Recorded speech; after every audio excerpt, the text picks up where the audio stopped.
The next is obedience. Obedience. Yung pagsunod.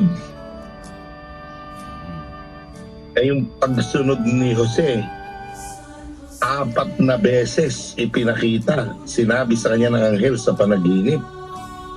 Ano? Hindi siya, wala siyang tanong. Comply first before you complain. Tama. Susunod ako. Susunod ako. Oh Diyos. Obedience. Ang nagpahirap doon sa salitang obedience, yung nasa gitna ng salita na yun eh. Obedience. Yung gitna. Die. Die. Die. Oo nga. Kaya nung linggo, ang sabi sa second reading, puntahan mo yung second reading, nakita ni Jesus ang kahulugan ng pagsunod, pagtitiis.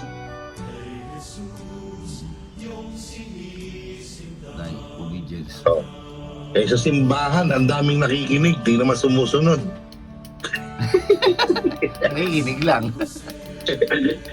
Hindi ba, kinakailangan kong marunong makinig, kamukha ni Jose, marunong sumunod.